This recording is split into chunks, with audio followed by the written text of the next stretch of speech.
Welcome to this Moving Panels One Shot. Let's have a nerdy little conversation. It's just you and me.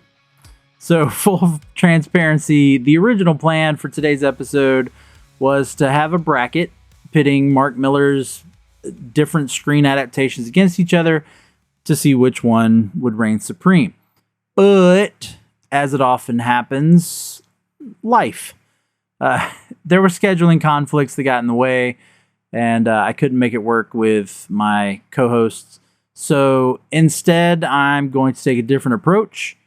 So there's no bracket in this episode. There's also no guests. It's just going to be you, me, and a few final thoughts about the man whose stories we have talked about this summer. Stories about secret societies and disillusioned heroes and teenage vigilantes. And even though we didn't talk about it, I still got to say he gave us Soviet Superman. So let's close out our Mark Millar summer series by taking a look at the creator himself, his style, his legacy, and why he leaves such a strong impression on comic book fans, whether that be for better or worse. Now, we started the summer series at the beginning of June when we asked, who is Mark Millar? And that was a very biographical episode.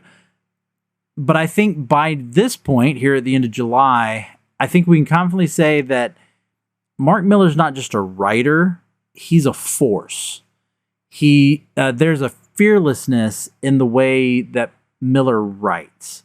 His stories are loud, they're fast, there's a morality that he treads the line on. It's kind of murky. It's not just black and white. It's also controversial, as we've discussed. But I think a running theme through this entire summer series has been that even with that edginess, even with the morality issues and the cynicism, it was fun. Everything is fun that he does.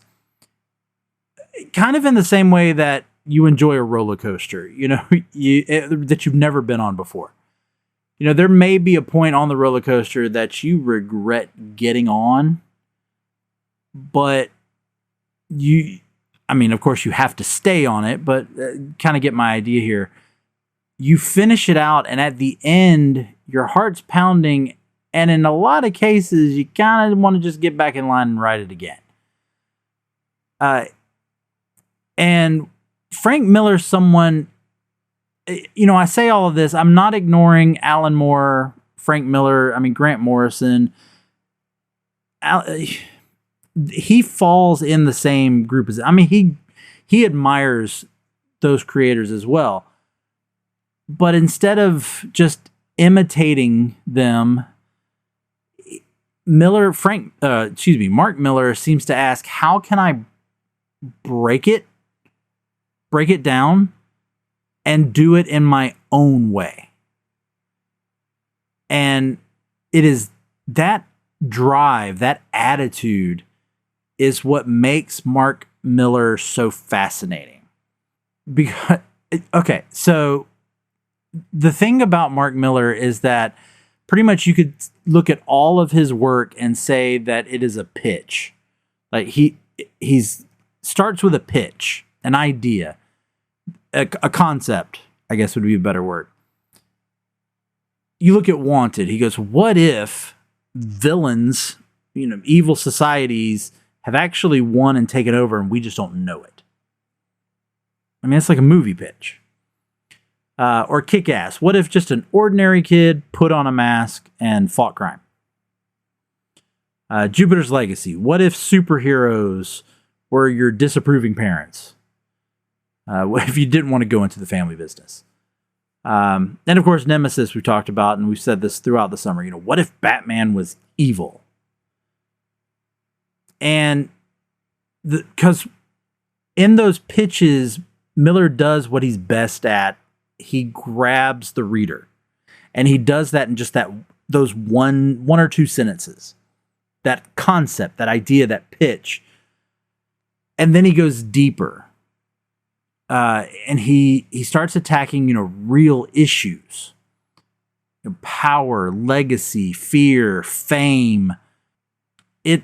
It's high concept storytelling that is built on emotional instability. And that's why we come back to stories like Mark Millar does. It might be brutal, it might be uncomfortable, but we're curious. And so my brain's all over the place. But going back to the pitch, yes, it does seem sometimes that he is just trying to get to that adaptation. I mean, Mark Millar is probably one of the most adapted creators of the 21st century that isn't named Stan Lee. Because we've seen Wanted, Kick-Ass, Kick-Ass 2. There's been 3 films in the Kingsman series. We had the Jupiter's Legacy series on Netflix. There's Super Crooks, the animated series. And there's more stuff that's coming. I think American Jesus is also coming to Netflix, if it's not already on Netflix. But what's interesting is how different each of his works are in both tone and how different each of these adaptations are in success. You look at Wanted and The Kingsman, the adaptations ditched major plot points, but the adaptations did keep the attitude that Millar put into his comics. Jupiter's Legacy tried to stay faithful and just stumbled a bit. And then Kick-Ass kind of walked the line between each of those, but in its own became iconic. Because Millar's storytelling, it invites adaptation. Unfortunately, not everything survives the translation to the screen. Sometimes the edginess that he puts into the comics gets dulled in order to create something for a mainstream audience. But there are times in which his edginess is highlighted to a point where it really pierces the heart of what the original comic was saying. And so that's kind of a paradox for Mark Millar. His stories are made for the screen, but yet I think in every case, they often lose something once they get there. But again, if we go back now and talk about, let's talk a little bit more about Alan Moore and Frank Miller. And how they relate to Mark Millar. So Alan Moore, as we've discussed in various episodes, he's more of a philosopher when it comes to comics. Everything he does is packed with symbolism. He more so than Mark Millar is very dense in his writing. I would say Alan Moore is more cerebral and probably more so bleak. I think there's some optimism in Mark Millar's work. Alan Moore, there's typically not. You got Watchmen, V for Vendetta, From Hell, all that we've covered on the show before. They are great works of literature that really make you think and has really made a change in the conversation of comics and the medium and sometimes even society. Frank Millar is probably, if I said Alan Moore was a philosopher, Frank Millar is probably more of a poet, a gritty, cynical poet. But he has and of course he's very stylized. All of these gentlemen are. But when you look at something like Dark Knight Returns and Daredevil Born Again, both of those comics changed how we see, how we looked at those superheroes, how we looked at Batman, how we looked at Daredevil. I mean, even Superman even in Dark Knight Returns.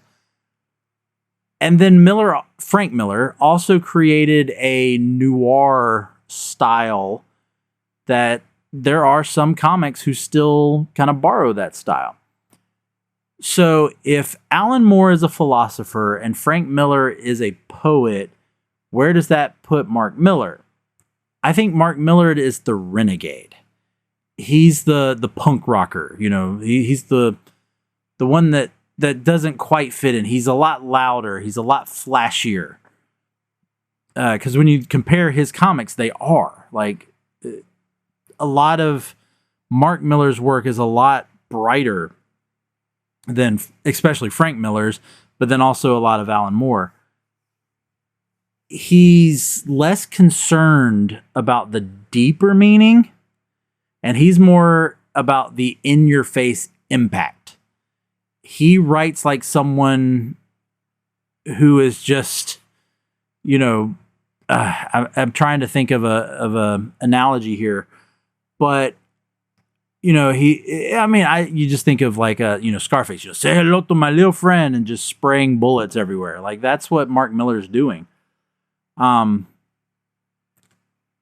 Where Alan Moore wants to enlighten you, I think, and sometimes in a very dark way. And then Frank Millar wants to confront you.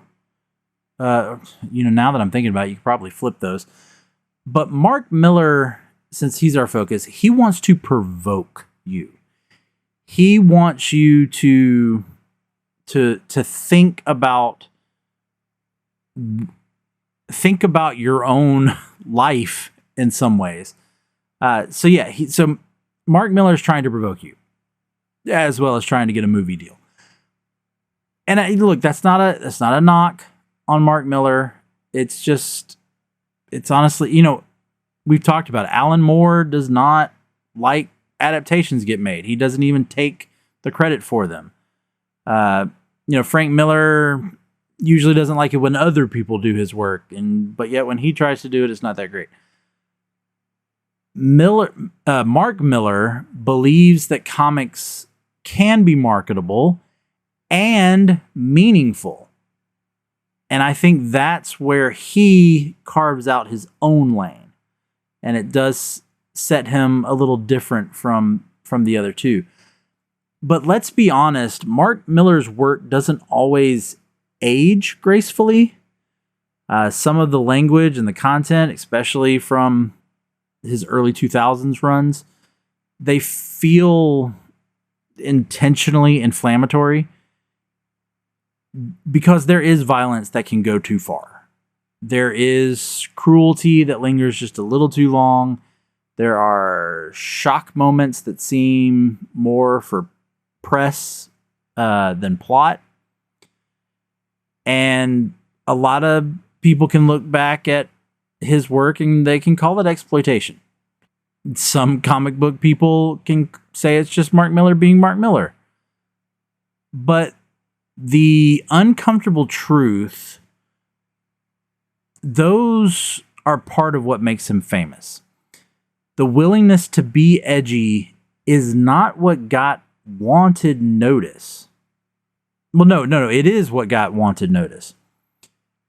And it's also what made something like Kick-Ass stand out when you're putting it into this, movie world in which Iron Man existed and Batman with the Nolan universe existed.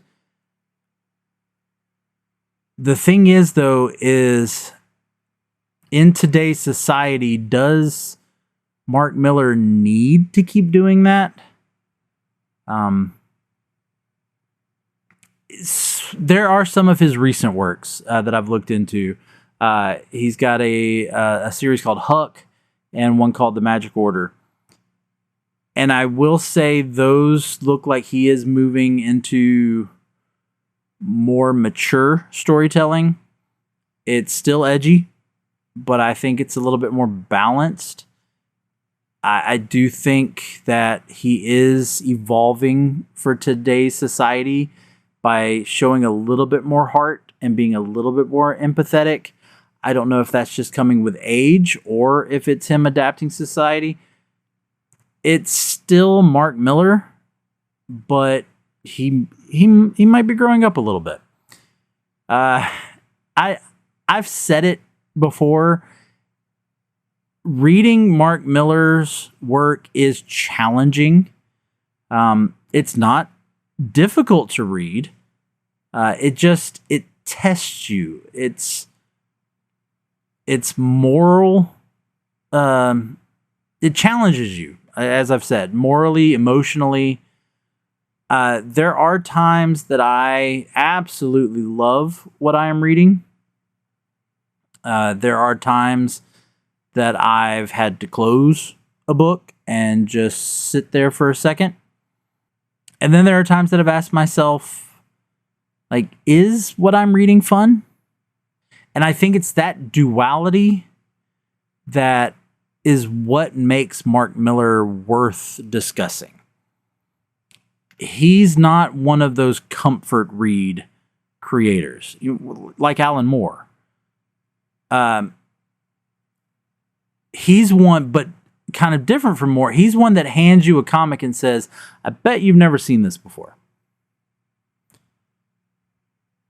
Even when he takes property that already exists, like he did with the Ultimates, like he did with Superman Red Son, he said, I bet you've never seen this before. Going through this summer series, I have been reminded why I love comics. And it's not just because they make me feel safe or for the nostalgia, but it's because comics still have the ability to surprise me. There are still things out there that I haven't seen, whether that's Mark Millar work or someone else's work. There are still things out there that I haven't seen. There are comics that I can reread and look at in a completely different light. I mean, reading Mark Millar is an experience. Sometimes it can be thrilling, sometimes it can be exhausting. But what I have learned is that there's always something that I can come away with, whether that's an emotion that I'm feeling, whether it's a question that I have that might even be about society, whether it's a conversation, an argument that I want to have. And that's something that I can say isn't always something I get from every creator that I read. I go back and I think about Kick-Ass, and there are issues, there are parts of Kick-Ass that I feel that there's a lot of honesty in how Millar writes about power, but also about pain, both emotionally and physically. There's a kid, a teenager, that wants to be more than he is. And isn't that something that we all strive for? I'm not saying we all want to be superheroes, but he looks at no matter how difficult what he has chose to do has become, no matter how much grief it has caused him, it's still what he wants, what he desires. He still goes out there to, fight against evil. Then there's a comic like Jupiter's Legacy, which honestly just hit me a lot harder than I expected it to. Not just because I think it's a well-written comic, but the idea of the generational disconnect, of the burden that we pass on to our children, that we may see as a legacy, but we don't necessarily know that that's what our children want. And it's the pressure to live up to the ideals that they were born into but didn't necessarily choose. And honestly, as a parent myself, that one stung a little bit. But again, there was still that there's still a layer of hope, and that was that optimism I was talking about. Even something like Wanted. I still kind of wrestle with this one because I thought Wanted was very cynical, very kind of proud of how evil it was. But it's very smart. It's disturbing, but it's clever in how it uses the genre against itself. And even when there were times that I didn't like what I was reading, I still respected the intent. And knowing that Millar knew exactly what he was doing, which is part of what makes Millar both frustrating but fascinating at the same time. I can't think of where I really just wanted to stop reading it, just going, I just can't finish this. I wanted to finish everything that I read this summer, whether it was something I had read before and was just rereading, or whether it was something I was reading for the first time. Either way.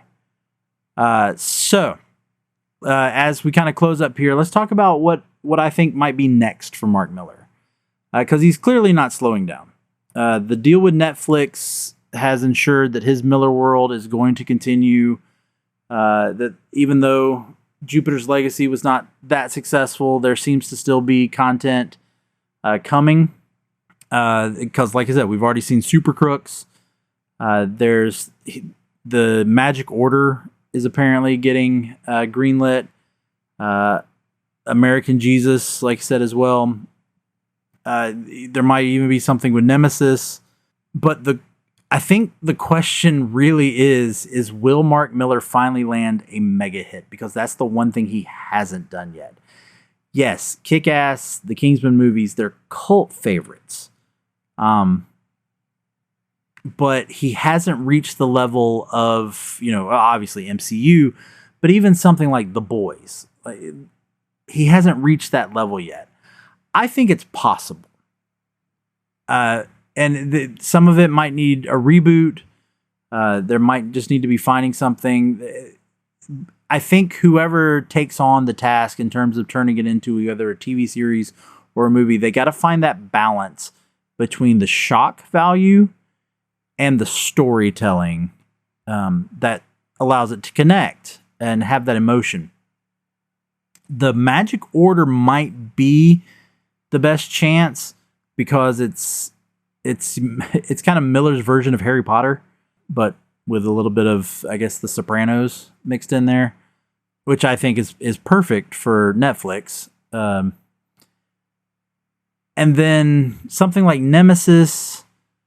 I don't know. I just think there's something that's bigger out there, something that can really push Millarworld, into more mainstream.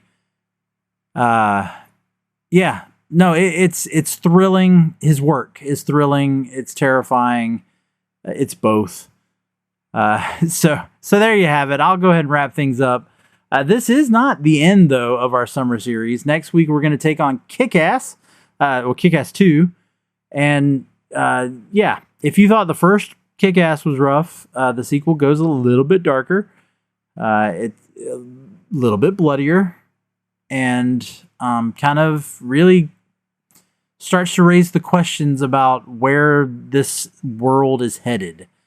But anyway, this episode is going to go ahead and I'm just going to go ahead and put a period on the end of my thoughts on Mark Millar here. He's a disruptor. He's a storyteller who pushes boundaries and pushes buttons and makes you think and makes you squirm and makes you, he never makes you forget his work. I'll be honest with that. He is a showman. And whether you love his books or hate them or enjoy his adaptations or don't, you honestly can't deny whatever impact he wanted to get across. And he's still out there writing. He's still going to be pushing. And I am curious to see what he's got going. So we'll go ahead and wrap things up for today. For Moving Panels, I'm Laramy Wells, and I'll see you on the other side of the page.